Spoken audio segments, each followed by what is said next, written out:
Assalamualaikum warahmatullahi wabarakatuh. Halo mujahid-mujahidah Darul Maza. Bagaimana kabar kalian? Wah, alhamdulillah ya, semuanya dalam keadaan sehat.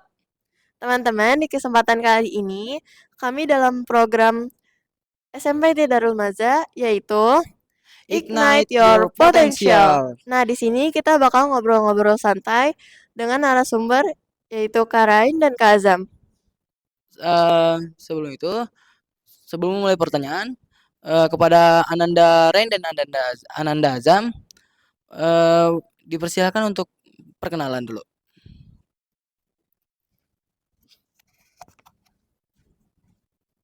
Assalamualaikum warahmatullahi wabarakatuh.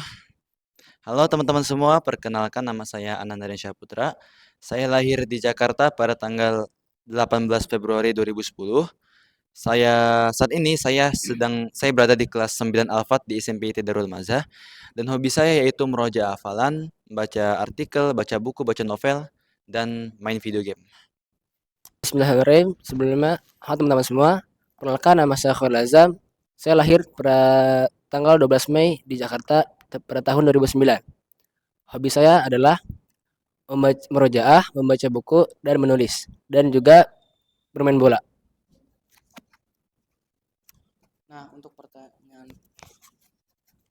Untuk pertanyaan pertama adalah untuk Ananda Rain, Kak, apa sih prestasi-prestasi yang Kakak dapat di sekolah? Prestasi yang saya dapat di sekolah ya. Ya, untuk prestasi yang saya dapat di sekolah kan, di sekolah tuh ada Student of the Month, lalu ada bintang pelajar Pancasila, dan Student Inspiration, dan peraih nilai tertinggi di mata pelajaran PAT, khususnya beberapa mata pelajaran di PAT, seperti itu. Masya Allah, keren banget. Nah, sekarang izinkan saya untuk bertanya-tanya kepada Kak Khairul Azam ya. Kak Khairul Azam, kakak ini hafalannya udah sampai berapa juz sih, Kak? Baik, kurang lebih hafalan saya insya Allah sekitar 28 juz. Nah, prestasi apa saja yang pernah kakak dapat di bidang tahfiz tersebut, Kak? Prestasi saya di bidang hafalan tersebut salah satunya mungkin yang baru-baru kemarin adalah alhamdulillah saya memenangkan lomba tahfiz tingkat Kota Bekasi, dan alhamdulillahnya saya mendapatkan juara ketiga. Nah, untuk Kak Rain, mau nanya dong, kalau apa sih motivasinya buat ngeraih semua itu, semua prestasi yang Kakak dapetin?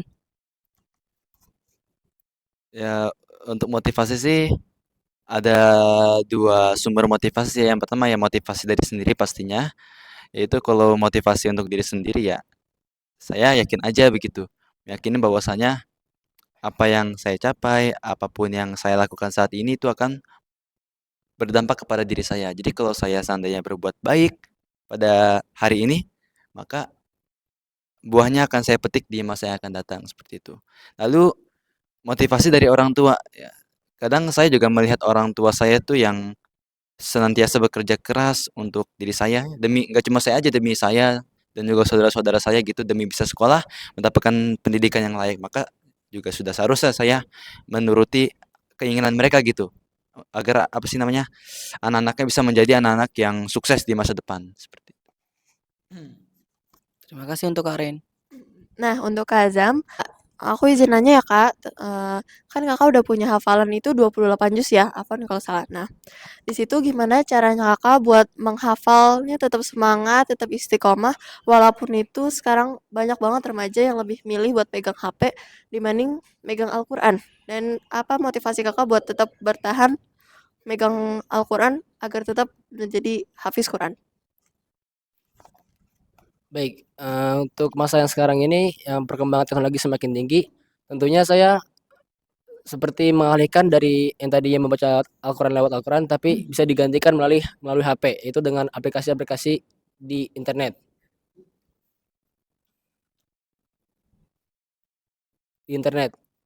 Dan juga sebelumnya saya juga pernah terlintas di pikiran saya, kenapa saya kok bisa menghafal Al-Quran, tapi di perkembangan zaman saat ini yang lagi booming menggunakan HP. Sebelumnya saya berpikir Al-Quran itu bukan hanya dihafalkan, tapi juga diterapkan dalam kehidupan sehari-hari dan juga bisa dalam eh, kehidupan kita berdampingan dengan orang lain. Dan motivasi saya membaca Al-Quran atau menghafal Al-Quran ialah ingin membanggakan orang tua saya di masa yang akan datang dan juga bisa dipetik di masa yang akan datang. Dan juga Al-Quran tidak hanya berdampak di dunia, tapi juga berdampak di akhirat nanti. Seperti kita dapat memberikan sebuah mahkota yang bercahaya di akhirat nanti. Nah, untuk Kak Ren, tadi kan prestasi di bidang sekolah sudah. Saya mau nanya dong, kalau buat prestasi di bidang kayak buat prestasi di luar kayak lomba-lomba apa aja yang udah pernah dimenangin gitu. Mungkin boleh disebutkan? Baik, kalau untuk lomba-lomba di luar sekolah ya, lomba-lomba eksternal, prestasi eksternal seperti itu, saya pernah mengikuti lomba MHQ kategori 2 juz di Al-Jannah Islamic School atau pokoknya saya pernah sering lah ikut-ikutin lomba-lomba MHQ kategori 2 juz, 3 juz begitu-gitu. Saya pernah juga dapat juara 1, juara 2, juara 3 untuk MHQ 2 juz. Lalu saya juga pernah mengikuti lomba Cerdas Cermat Kota Bekasi waktu saya kelas 8 tuh tahun 2023.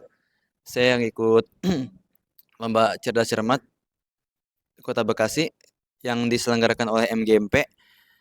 Itu alhamdulillah saya dan rekan saya yang sudah lulus itu mendapatkan juara 2 waktu lomba tahun 2023.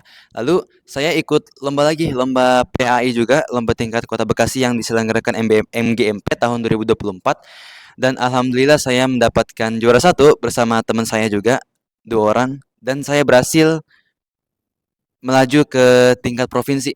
Tapi ya sayangnya saya gagal di tingkat provinsi. Itu. Lalu dan prestasi saya yang baru-baru ini tahun 2025 itu bulan Februari kemarin alhamdulillah saya mendapatkan medali emas di perlombaan bahasa Arab yang diselenggarakan oleh Islamic Youth Festival oleh JSIT. Ya alhamdulillah itu tingkat nasional saya mendapatkan medali emas seperti itu. Terima kasih untuk Kak Ren. Masya Allah, Karen hebat ya. Nah, sekarang saya ingin tanya lagi nih ke Kak Khairul Azam. Kak Khairul Azam, kan tentunya kakak juga pengen megang HP ya. Gimana caranya kakak buat bagi waktu biar tetap bisa main HP, bisa calling-calling dengan teman-teman, tapi kakak tetap bisa menghafal Al-Quran. Dan gimana caranya biar jam tersebut tuh optimal?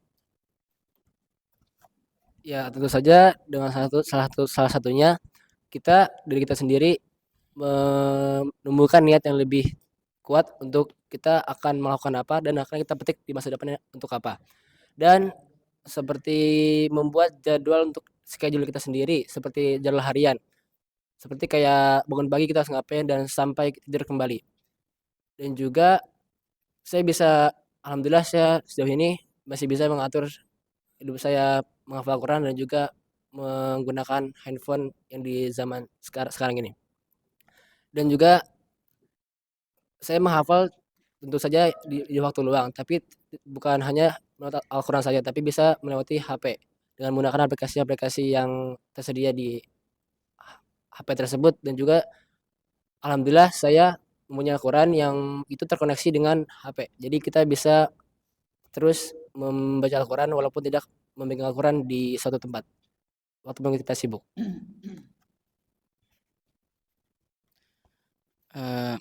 Untuk Kak Ren, saya mau nanya. Kan Kak Ren udah menangin banyak perlombaan di luar sekolah maupun di sekolah. Aku mau nanya, gimana sih kakak kayak cara belajarnya gitu? Kayak mungkin setiap malam kayak belajar gitu atau kayak gimana? Mungkin Kak Ren bisa jawab. Ya, untuk cara belajar sebenarnya saya bukan tipe orang yang belajar itu benar-benar saya push gitu. Tiap hari saya belajar enggak ya, karena kan pasti otak saya stres juga begitu kan. Belum lagi tugas-tugas dari guru, tugas-tugas dari sekolah ya. Pastikan saya juga bisa mengatur waktu gitu. Nah, khusus untuk waktu belajar nih, saya biasanya tuh kalau belajar eh semau saya aja, semau saya. Karena karena saya tuh bikin waktu itu jadwal tuh seminggu sekali belajar itu, entah itu hari Sabtu atau hari Minggu gitu. Ya walaupun saya belajarnya nggak banyak lah, saya kadang cuman baca rangkuman-rangkuman yang ada di buku paket, atau saya kadang juga bisa dapat ilmu baru dari artikel atau dari postingan-postingan di sosial media yang saya lihat begitu. Karena kan itu kan sejatinya kan ilmu juga, apapun yang kita lihat, yang kita dengar, yang kita ucapkan itu ilmu, seperti itu. Dan selain di waktu-waktu seperti itu, saya juga sering belajar itu di minggu-minggu ujian, itu pastilah ya, belajar di minggu-minggu ujian itu pastilah. Apalagi sistem-sistem SKS itu andalan banget saya itu. Sistem kebut semalam. Tapi tetap, biarpun saya pakai SKS tuh saya ngulang-ngulang pelajaran doang. Bukan saya baca materi baru. Kalau materi baru mah harusnya udah siapin dari sebulan sebelumnya ya. Seperti itu. Lalu, apalagi ya? Nah, sama ini. Jika kita ingin bisa suatu pelajaran, maka kita harus suka dulu sama pelajaran tersebut. Karena apa? Kalau kita nggak suka sama pelajaran tersebut, kita bakal belajarnya itu jadi berat gitu rasanya. Susah masuk materi itu ke otak kita. Jadi intinya kita harus menyukai pelajaran yang ingin kita pelajari gitu. Gitu, Pak. Terima kasih Karen. Nah, ini juga bisa kita contoh ya untuk kehidupan sehari-hari pas mau ujian atau mau gimana gitu. Oke, Kak Azam, setelah Kakak menghafal dan membagi waktu buat main HP dan Al-Quran, ada nggak sih Kak tips and trick buat menghafalnya? Kayak misalnya cara menghafalnya itu gimana dan apa aja yang harus kita lakuin biar lebih mudah menghafalnya? Baik Kak.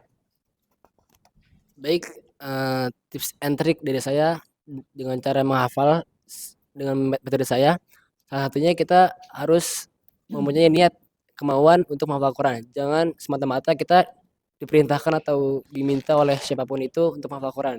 Kita harus menemukan niat itu. Yang kedua, kita harus memilih dulu nih Al-Quran mana yang akan kita hafalkan selama pelajaran ini. Tentunya saya juga mempunyai satu Al-Quran yang khusus untuk menghafal.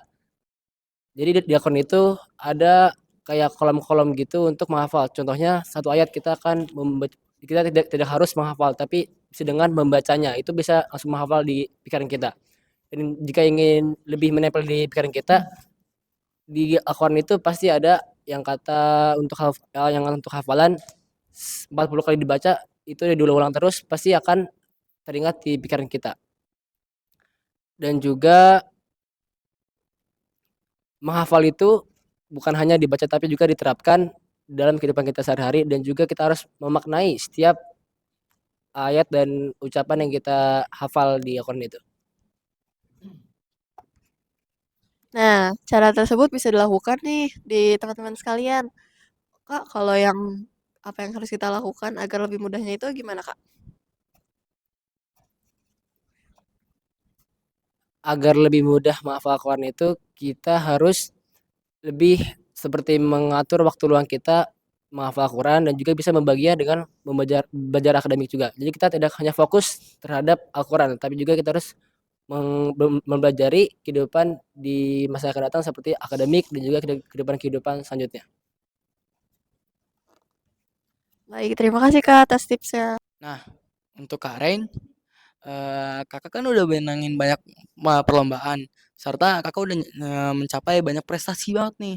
Nah, ada nggak sih kak orang yang sinis atau iri banget sama kakak? Ya Pak, ya kalau untuk orang-orang yang sinis dan iri itu pasti ada ya kan? Pasti ada orang yang sinis, orang yang iri sama kita tuh pasti ada. Cuman kembali lagi ke diri kita. Yang namanya orang iri atau orang sinis karena pencapaian kita, karena keberhasilan kita tuh nggak bisa memaksakan hati mereka untuk suka sama kita. Jadi di dunia ini tuh ada hal yang bisa kita kendalikan sama yang tidak bisa kita kendalikan. Yang bisa kita kendalikan apa? Ya, salah satunya sifat kita, perilaku kita dalam menghadapi orang-orang seperti itu bagaimana. Lalu bagaimana cara kita mengupgrade diri kita agar terus menjadi orang yang lebih baik, seperti itu. Dan ada juga hal yang nggak bisa kita kendalikan, yang di luar kendali kita. Ya salah satunya itu, ya hati mereka nggak bisa kita kendalikan nggak bisa kita paksa. Kalau mereka tuh harus suka sama kita, mereka harus proud sama kita, begitu. Sama omongan-omongan mereka yang mungkin mereka ngomongin kita di belakang, ngomongin keburukan kita, yaitu nggak usah apa namanya, nggak usah kita anggapin, ya. Anggap saja itu, ya sekedar angin lalu lah, begitu ya. Jadi intinya terus berjuang, terus memancarkan cahayamu, Fat. Ya, mantap. Karena pas semakin cahaya kita semakin bersinar, semakin silau, semakin kabur mereka. Mantap. Ya, begitu. Masya Allah Kak Ren, motivasinya bijak dan bagus banget nih buat teman-teman sekalian. Boleh tuh dicontoh tuh motivasinya. Ya tuh, itu motivasi terbaik nih yang untuk hari ini. Ya, sebagai kata-kata hari ini lah ya. Nah, aku pengen nanya Kak Azam lagi nih. Kak, apa sih tantangan terberat Kakak dalam menghafal? Dan Kakak gimana caranya buat gak gubris itu semua? Ya, tentu saja untuk kita mencapai hal yang lebih baik di kehidupan kita, tentu saja banyak sekali tantangan yang kita lalui. Seperti itu cobaan dari kehidupan kita ataupun dari perbuatan kita sendiri. Salah satunya adalah mungkin kita dalam menghafal ini pasti ada namanya down atau ingin menyudahi itu dengan cepat, tapi kita berusaha untuk tidak menyelesaikan itu. Dan mungkin kita pernah terpukul dengan suatu hal yang bisa itu berdampak bagi kehidupan kita. Dan kita kembali dengan diri kita sendiri, kita harus mempunyai mental yang kuat. Itu mungkin bisa jadikan kita sebagai semangat, tapi semangat yang tidak positif, tapi kita akan inginkan dengan positif. Dan juga saya ingin menambahkan di yang tadi pertanyaan di awal yang tentang tips and trik. Salah satunya adalah jika kita ingin menghafal Quran, kita harus mempunyai ridho orang tua. Salah satu pengalaman hidup saya pernah menghafal Quran, tapi itu pernah dengan ada masalah dengan orang tua, tapi kita malah menghambat dari hafalan itu. Itu salah satu dari pengalaman saya. Dan juga saya ingin memberi sedikit motivasi, hafal Al-Quran itu tidak hanya seberapa cepat kita menghafal, tapi juga seberapa istiqomahnya kita menghafal Al-Quran dengan niat dan kita dan juga jiwa dan raga kita untuk menghafal Al-Quran.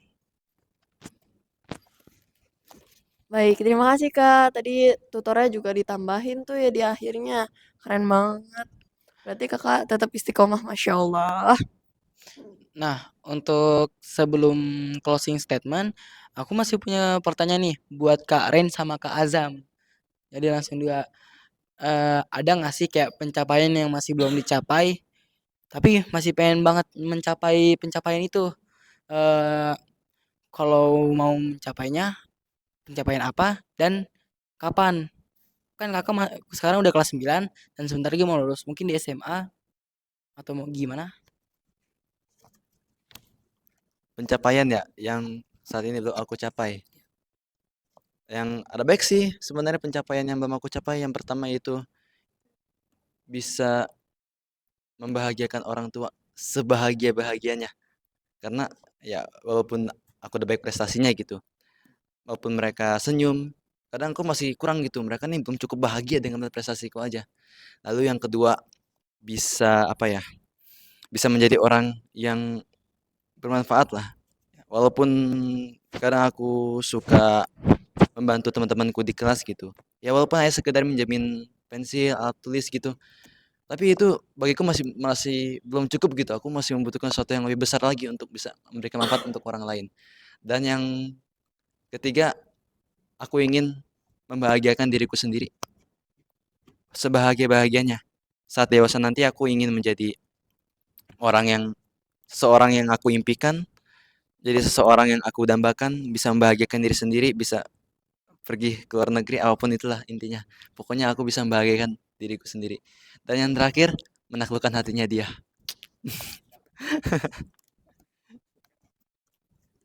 Jadi pertanyaan Kafat yang tadi, pencapaian apa yang ingin dicapai untuk saat ini ataupun suatu saat nanti. Ya tentu saja bagi manusia kita mempunyai suatu pencapaian atau impian dalam hidup kita.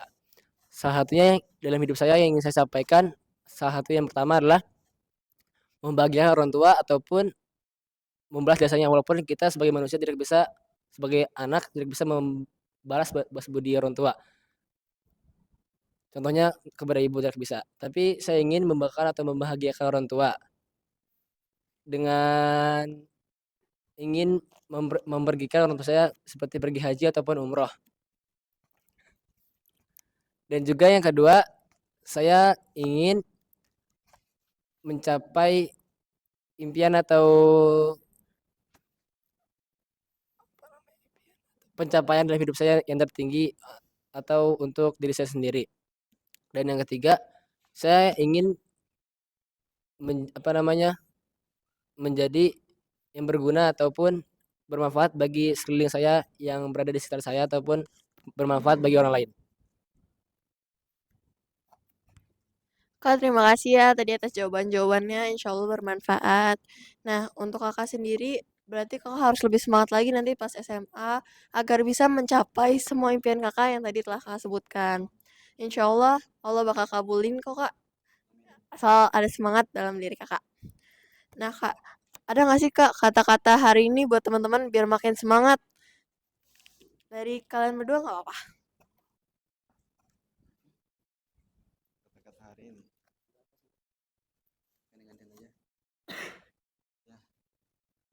Kata-kata hari ini dari saya, kalian nggak perlu minder kalau kalian nggak good looking. Yang paling penting, kalian good wording. Kata-kata hari ini dari saya adalah teruslah berjuang untuk apapun itu yang kita inginkan dan teruslah menghafal, karena menghafal itu bukan hanya secepat yang kita hafal tetapi juga seistiqomah kita menghafal Al-Quran, ataupun kita bisa menjadi orang yang bermanfaat bagi sekeliling kita ataupun lingkungan sekitar kita.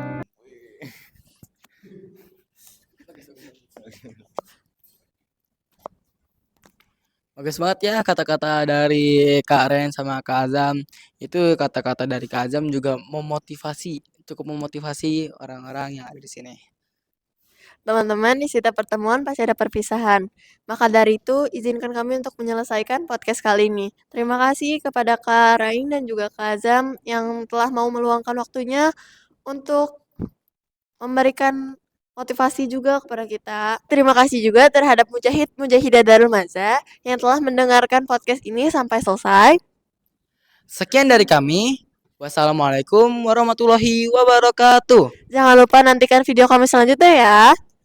Dadah. See you in the next video.